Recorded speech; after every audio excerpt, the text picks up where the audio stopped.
if you can translate that into a product that people can experience and that they like and that delights them, then that's a good measure of the success of the product. You know, so I really like the fact that when people buy a car, that they experience delight, and for many people, they've said they've told me it's like the best product they've ever bought, and it made them happy. And there was one person who said, like, whenever they feel sad, they can just go to they go to their garage and look at the car, and it makes them happy. And I was like, that's cool. That's really cool. So what actually made them happier? That's what they told me. The car. Yeah. What's your explanation behind this? Why this could make people happier? It's a beautiful car. It's it does a few things. Like when you approach the car, it senses that you're coming, and the handles extend, and it kind of prepares for you to come, and it's almost like a pet. It's like. But do you still have that kind of freshness when you use the car yourself, or you have been used to that and lost the excitement? In my case, it's a little tricky because I'm always looking for what's wrong. In order to make the car better, I always have to be thinking. I have to think very critically, and so when I see the car, I see all the things that I think need to be fixed to make it better. And so it's certainly it's easy to lose the sense of wonder, or just see the flaws. Because but it's a difficult thing to reconcile, because if you want to make something better, then you must analyze it for the flaws. Yes. And but then that kind of prevents the enjoyment of it. It's a difficult dichotomy. 埃隆·马斯克常说自己要造的是一辆面向未来的汽车。在最近的一次科技大会上，他说道，特斯拉几年内将投入无人驾驶汽车领域。他甚至断言，在遥远的未来，我们可能会认为人类驾驶员不合法，你不能让一个人来操纵重达2吨的死亡机器。It seems that you believe in the fact that we're all going to drive electric cars, and maybe someday only by computers, not by human beings. Yeah. You still believe in that? Well, I think it's fairly clear that, to me at least, that all transport will go fully electric. Better for the world from an environmental standpoint and from an economic standpoint if we transition to electric transport sooner. We'll help with pollution and global warming and all that stuff. And I do think we're headed towards an age of autonomous transport where you just summon the car with your phone or something, and then get in, and you just tell the computer where you want to go, and it takes you there. It's going to happen very quickly. I think maybe in 4 or 5 years. Yeah, but how do you react to some, the public opinion's skepticism? Because it seems a lot of people are watching you and say, well, let's see how far this can go. Well, I suppose the skepticism about anything new, that's normal. I mean, I'm not expecting that people will just believe me, but I think if you look at, generally my predictions, they're more often correct than not. I mean, I'm really just talking about 5 years. We'll have affordable electric cars that go long ranges, and they will be autonomous. 尽管常常被放在一起比较，但马斯克与乔布斯却有着根本的不同。对此，有人曾这样评价：乔布斯走向小的极致美，马斯克则走向更宏大的雄壮美。他要造汽车，造太阳城，造火箭，拥有着狂人般的宏大工业英雄主义。他喜欢谈让人类跨星际，在宇宙中求生存，火星殖民和新世界。他总是在做很多疯狂的梦，并且不惜代价去实现它们。Please bless this launch. 3, 2, 1.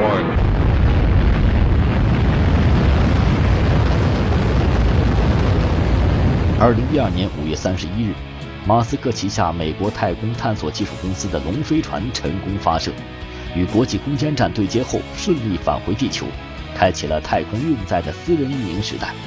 对此，有媒体调侃道：“世界上掌握了航天器发射回收技术的只有4个，美国、俄罗斯、中国，还有埃隆·马斯克。”而他的太空野心并不仅仅局限于此。他还要推进火星移民计划，甚至放言自己要在火星退休。怪不得同样被称为狂人的维珍航空创始人理查·布兰森这样评价他：埃隆·马斯克一方面想要通过电动汽车、太阳城等项目帮助我们保护地球，另外一方面又想通过移民火星计划带领人类逃离地球，奔向火星。How do you see that contradiction? How could you reconcile it? It's not exactly a contradiction because Why? I always say it's important for civilization to be a multi-planet species. So it's not like an escape from Earth and then we all leave Earth and try to go to Mars or something like that. Why don't we concentrate on saving the planet instead of having the back door open? Well, I do think that 99% of our effort should be focused on Earth, and really 99.9% of our effort is focused on Earth. Yeah. But I do think it's worth saying, okay, let's take 1% and try to establish a self-sustaining city on Mars and make life multiplanetary. And I think there's a couple of good reasons for that. First of all, there's always the possibility that there could be some terrible thing that happens on Earth that we maybe don't anticipate. If you look at the fossil record and the fact that there have been 5 major extinction events in the last 500 million years, and what happened to the dinosaurs? They used to be here, they're not around anymore. So that's kind of the defensive argument. And then there's the what I call maybe the inspiration argument or the excitement. Building a city on Mars would just be this incredible adventure. That there be things in life that are exciting and inspiring, that when you wake up in the morning, you're like, yes, I'm glad to be alive. And I think having this great adventure would be like that. There's a proverb in Chinese called 杞人忧天. From 2,000 years ago, there was a man spent the whole day worrying about what if the heaven falls down. So everyone laughed at him and said, why can't you be concerned about something more pragmatic, basically? Sure. So you're the guy who is worrying about maybe another, millenniums away that we need to move to another planet. Well, again, it's not moving to another planet, it's being multi-planet. We're still going to be on Earth, but we'll have Mars too. And we want to become a spacefaring civilization and a multi-planet species and ultimately be out there exploring the stars. I think that's a much more exciting future than a future where we are forever confined to Earth until some eventual extinction event. 说起冒险，说起未来，我们眼前的埃隆·马斯克掩不住一脸兴奋，而冒险的性格或许追溯到家族基因当中。1971年，他出生于南非一个白人家庭，祖父是一位从加拿大来到南非的探险家。埃隆的父亲是一个工程师，母亲则是一位模特、营养师。当别的孩子忙着游戏、打架的时候，童年时代的埃隆却爱上了读书和自学。You basically taught yourself a lot of things in computer programming as a child, and after taking physics and economics in college, you taught yourself automotive technologies, and then rocketry, battery technology, and so on and so forth. What's the motivation behind all this? Well, I find that I basically learn whatever I need to learn to accomplish an objective. And I think actually most people could do this, but they often self-limit. People are capable of more than they think. But what I've found is if you simply read a lot of books and talk to people, you can learn almost anything. But was reading also an escape or rescue to you as a boy in school? It was, because I learned that you were kind of the youngest in the class and bullied sometimes. That's true. So what was reading to you at that time? Well, this is, of course, back in the days before there were video games, and TV wasn't very good either. So, I was actually, for quite a while, the youngest and the smallest in the class. And my parents moved a lot, so I went through 6 different schools. So it was difficult to, you'd make friends, and then 1 year, and then you'd be in a new school the next. So, books certainly were something that I found comforting, and I would read all the time, just all the time, morning to night. 在很多采访中，马斯克说道，他是通过沉浸在文学与计算机里来逃避童年的孤独的。他最喜欢读的是科幻小说，其中有一本叫《伽利略火箭》，书中的主人公参与了登月火箭的制造和航空计划。And generally sort of the fantasy sci-fi genre I found most interesting. And I mean, also read a lot of the philosophers and religious texts and that kind of thing, and a lot of nonfiction as well. Read the encyclopedia, and in fact, I remember when I was just in elementary school, I was reading about ion engines, and I thought they were super cool. And now we're launching satellites with ion engines. But how about real figures in history, you know, Isaac Newton or Einstein, so on and so forth? Did you make up your mind to be someone great, someone who can leave a legacy in history for all humanity? No, I never thought they No? would. No, I actually, when I was a kid, I didn't know what I would do when I grew up. I just wanted to be involved in things that were on the cutting edge, on things that were affecting the future of the world. But I didn't think anything great would happen at all. 17岁时，埃隆·马斯克从南非移民到加拿大。24岁时，被斯坦福大学研究生院录取。然而出人意料的是，仅仅上了1天学，埃隆就决定休学。在硅谷，这样的例子并不少见。微软创始人比尔·盖茨以及脸书创始人扎克伯格等，都曾经从大学辍学开始创业。埃隆也一样，拿着仅有的$3000和1台电脑，他开始了在硅谷的打拼。Were you certain about what you would achieve, or Oh no. was there I thought also it was some most likely fail. smoke, you know, in your future? No, in fact, I expected to fail. I expected to fail, but you still went, you know, Yes. still went ahead and do it. The reason I expected to fail was because most companies fail. So if 90% plus of companies fail, and I have no track record of making companies work, then, I mean, basically the most likely outcome is failure. But I didn't think it was super risky because I talked to my professor and said that I was going to try to start an internet company and that it would probably not work, and would he mind if I came back to class if it didn't work? And he said, sure, no problem. And where did the original investment come from? Your own pocket money, or financed by your mother? Or what? Yes. Well, no. So I had about $3,000 and a computer, and then my brother came and joined, and he had about, I think, $5,000. And then another friend of ours came. He had $6,000. So really, this was not a lot. And in the beginning, we were just we didn't have enough money to rent an apartment and an office. So the office was actually cheaper. So we slept in the office. And we thought maybe it was more impressive to have an office. You know, you can't have people come to an apartment. Yeah. But at night we would just sleep on the couch in the office, and then we would go to the YMCA to shower.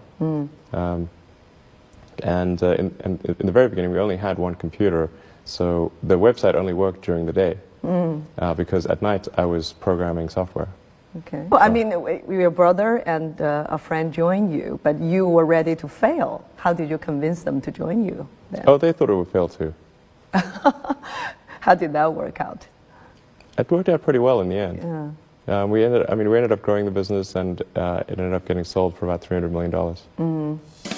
那时正好是互联网发展的黄金期，硅谷处处上演着一夜暴富的神话。埃隆·马斯克也赶上了好机遇，他创立了一个做媒体电子业务的小公司。1999年被康柏公司用$3亿和3400万股票收购，埃隆分到了$2000万。年纪轻轻，他便品尝到了金钱的滋味。So when a young man suddenly got, you know, tens of millions and then $1 billion, were you blown away for a while at least? Yeah, you bet. Absolutely. It was kind of What exciting. did you do with that money? Yeah. Yeah, I mean, What was it like, you know, to have a check like that? Yeah, it was awesome. It was Awesome. great. Yeah, in fact, they mailed a check they sent the check in the mail, which is kind of crazy. It was like this giant check in the mail. Yeah. 拿着手里的$2000万，埃隆买了一座公寓、一架小型螺旋桨飞机以及一辆麦克拉伦 F1 超级跑车。然而豪车刚到手没几天，就被他撞了个稀烂。Yeah. That Yes. was one of the craziest things you did? Yeah, that was yeah. Well, I was with Peter Thiel, one of my co-founders of PayPal. We were actually just driving up Sandy Hill Road. We were going to visit Mike Moritz at Sequoia Capital, and And Peter was asked me, like, so what can this car do? Yeah. And then famous last words, I said, watch this. and I floored it and did a lane change, and the back wheels broke loose, and the car spun around. And then we hit the embankment and knocked the car into the air, which continued spinning like a discus, like 3 feet in the air. Bam, landed going the original direction, like it was like in a movie, and blew out the suspension, and like I drove to the side of the road, and I was like, holy cow. That was crazy. Crazy. After that, I took driving lessons on the McLaren, because it's like a difficult car to drive. Are you a very prudent driver nowadays? I think I'm a fairly prudent driver, yes. Yeah. 1999年，埃隆创立了大名鼎鼎的电子支付工具贝宝。2002年10月，贝宝被eBay用15亿美元的股票收购。他马不停蹄地用这笔钱创立了2家新公司，特斯拉以及太空探索技术公司。埃隆在硅谷声名鹊起，各项计划也在野心勃勃地推进。正在此时，命运给了他当头一棒，旗下的猎鹰火箭3次发射均遭失败。更糟糕的是，2008年席卷全球的经济危机如期而至，他的公司接连面临倒闭的危险。But I had a tough choice there, because I could either provide all of the money for SpaceX or all of the money for Tesla, and then increase the chance that one of them would survive, or I have to split the money. Yeah. But if I split the money, then maybe both will die. I mean, you can imagine, like, it's almost like if you had 2 children and you have only so much food, what do you do? So what was the choice? I split it. So at those closest moment of a failure, what did you say to yourself? You know, can I survive this? And no, you didn't question yourself. No, no, it was more. I mean, it was just the difficulty is that in those situations, like, there's so much responsibility that you have to the employees and to the investors who have come along. So it would have been I would have been really disappointed if I had not been able to keep my responsibility to have the company survive. You said you almost had a nervous breakdown. Where did the tenacity or the resilience come from? But I mean, I remember the closest I ever came to a nervous breakdown. I never thought I was someone who, you know, I thought nervous breakdowns, that's ridiculous. You know, why would people have such a thing? But I remember waking up on the Sunday before Christmas in 2008 and thinking, like, damn, this is the closest I've ever gotten, you know. And it was looking pretty grim, because at that point, you know, we, even though the 4th launch of SpaceX had succeeded, we were still running out of money, because we had three failures and only 1 success. Still not enough. And then the financing round for Tesla had not closed, and we had only 2 days, maybe two. I think it was like 2 or 3 days, maybe, to close it before Christmas. So I was like, man, this could be a really bad end of the year. Maybe both companies will fail. Did you cry? Screams? No, I wasn't. No, I didn't cry. Smash your apartment? No. No. My sleep was difficult. 正当埃隆焦头烂额、绝望之时，他接到了一个性命攸关的电话。这个电话来自美国航空航天局。I wasn't expecting them to call. I actually thought they were on vacation because it was so close to Christmas. You know, I thought it was only a few days before Christmas. So I thought, well, there's no way they're going to call. They must have gone home for the year. 而这通电话成了他的救命稻草。But they called and they said that SpaceX had won this $1.4 billion contract. What was your reaction to that piece of news? You know, I said, I love you.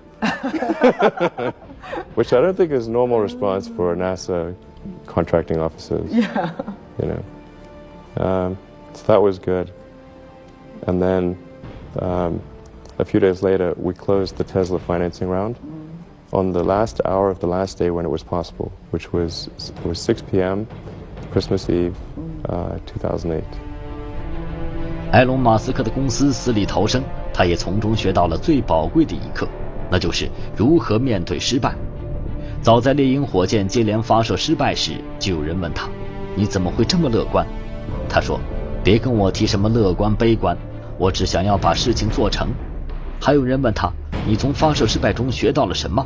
他回答：“我学到了发射成功得有点耐心。” So failures are not the most terrible things. Well, you have to learn from it and react to it. Yeah, exactly. When you're building something new, there's going to be mistakes. Yeah. And it's important to recognize those mistakes, acknowledge them, and take corrective action. And the success of a company is very much more about how quick are you to fix the mistakes, not will you make mistakes. Or admit mistakes. Absolutely. Yeah. And if you see the difference between a startup that is successful and one that is not, and it's because the successful one, they both made mistakes, but the successful one recognized the mistakes, fixed them very quickly, and the unsuccessful one tries to deny that the mistakes exist. You know, extremely smart people are sometimes quite arrogant because they believe in what they believe in, right? And so when they face criticism, it's less likely to admit, they can make mistakes. Was that in your case? I learned it when I was studying physics. In physics, you're taught to always question yourself. You're taught to always assume that you're wrong, not assume that you're right, and you have to prove yourself not wrong. And so I think that physics framework is really where I learned it, and it's very effective for learning counterintuitive things that aren't obvious. So you are very famous in saying that failure is actually an option, and if you're not Sure. failing, that means you're not innovative enough. Yeah, I mean, it's not like I like failure. I mean, who likes failure is terrible. But if you only do things that are certain to succeed, then you're only going to be doing very obvious things. 如今，埃隆·马斯克已经成为了全球创新以及创业的偶像级人物。然而，他却一再重复自己只是一个工程师，并不是企业家。Being innovative can be very exciting in life. But doing business sometimes requires, persistence, and sometimes could be very boring. Do you have the same fun true. from innovation as from business, running a business? Well, I mean, Or I would guess, you rather to be yeah. just an innovator, engineer, instead of a business owner or runner? I mean, I'd love to just do innovation and just do engineering. But you raise a good point because, a lot of life in general, in any job, there's you have to do your chores. There's... Because nobody else can do that for you, right? Well, I think to be successful at almost anything, you have to do the tough stuff and as well as the enjoyable stuff. You have to do the boring stuff as well as the non-boring stuff. And if you don't do your chores, then bad things will happen. But if they don't do the things that they don't like to do, then the company will be in trouble. Yeah. You have to, you basically, it's more fun to cook the meal than to clean the dishes, okay? But you need to clean the dishes.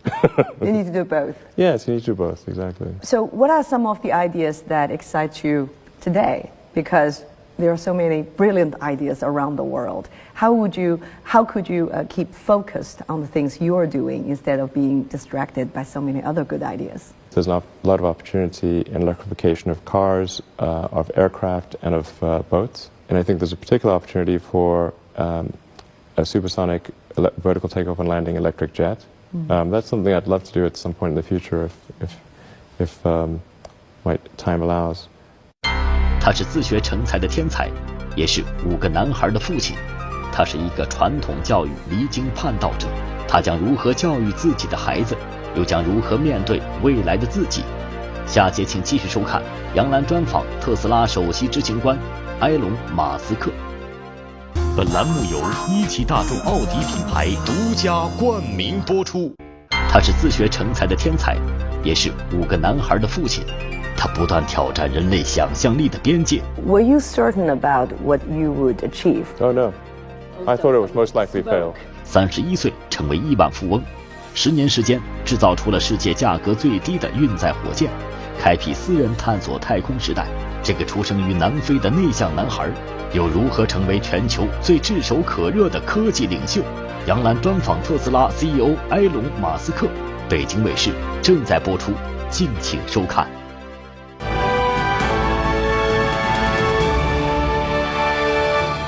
And also, even machines are taking a lot of functions away from us. There are still functions that we have to, deliver ourselves. For example, fatherhood.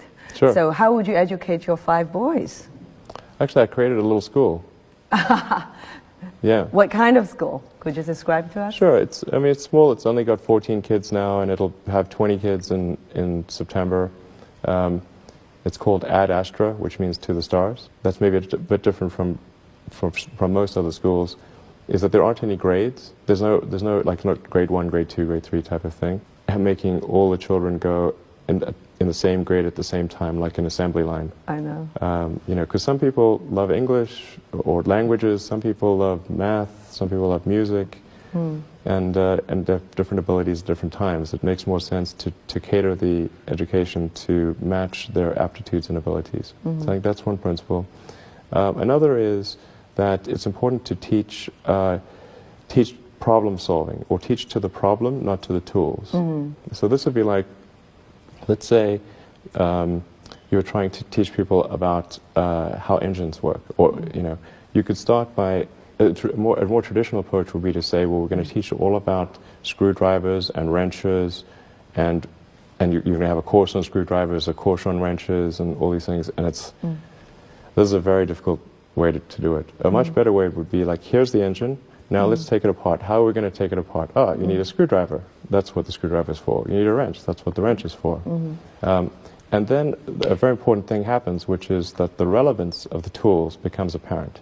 So all your 5 boys are in that school? Yes. Until when? This is from I don't know. preschool So far, to... it's only 1-year-old. They like it. They like it? Yeah. And you want to keep them away from regular schools? No, I just didn't see that the regular schools, they weren't doing the things that I thought should be done. Like, those 2 principles, they weren't adhering to those principles. So I thought, well, let's see what we can do. Maybe creating a school will be better. And I actually hired a teacher from the school they were at, who also agreed with me that there was a better way to do it. Have they surprised you in a way of their innovative thinking? Yeah, it seems to be going pretty well. The kids really love going to school. I think that's a good sign. I hated going to school when I was a kid. It was torture. So the fact that they actually think vacations are too long, like they want to go back to school. Wow. Yeah, exactly. That's weird. I know. Well, there are so many young people, the millennial generation, who wants to start up their own company with the, all these accessibility of the internet and such a big market here in China. What's your advice for them? Because sometimes they may easily go to the daydreaming part or the wishful thinking part. Sure. What's the balance between imagination and, pragmatism, basically? I do think that, in terms of creating a company, what Edison said, which was like it's 1% inspiration, 99% perspiration, is true. So a lot of it in creating a company is execution. Like, you start off with an idea, and that idea is mostly wrong. And then you adapt that idea and keep refining it, and you listen to criticism. Some criticism you discard, try to discard the wrong criticism, try to listen to the correct criticism, and then engage in sort of recursive self-improvement and constantly refining it and making it better. And you have to work super hard, and that's very important. And then just keep iterating on a loop which says, am I doing something useful for other people? Because that's what a company is supposed to do. A company is just a group of people gathered together to produce a product or service. And a company should only exist if that product or service is truly useful to customers. 埃隆·马斯克无疑是一个面向未来的梦想家，尽情地描绘未来人类社会的图景。那么，他又会如何畅想20年后的自己呢？ I guess, you're not going to be running Tesla all the time, or what's the next step for you? Well, certainly I'll be running Tesla and SpaceX into the foreseeable future. I've got a key goal with with Tesla is to be able to make an affordable, great electric car. A sort of 3rd-generation car, because you can only change the world for electric cars if people can afford to buy a great electric car. Affordable electric cars are not great, and the great electric cars are not affordable. We need them great electric cars that are affordable. So that's the goal with SpaceX, with Tesla. Now with SpaceX, it's a bit of a longer-term goal because we need to make reusability work with rockets. That's fundamental to improving the cost of spaceflight by a factor of 100. Yeah. And then we need to make the rockets really big and be able to send large amounts of people and cargo to Mars. And right now, nobody's been to Mars. So this is a very tall hill to climb. Do you want to be one of those to try the trip? I'd like to. I mean, I'll go as long as I think SpaceX will be okay without me. Then I'll go to Mars. So, do you feel there is a kind of destiny for you? No. Sometimes I feel that, but I mean, I don't know if there's any merit to that feeling. What are the rules that you want to live by? Because it seems that you have broken many rules. But what are some of the rules that you would abide by? I want to be useful. And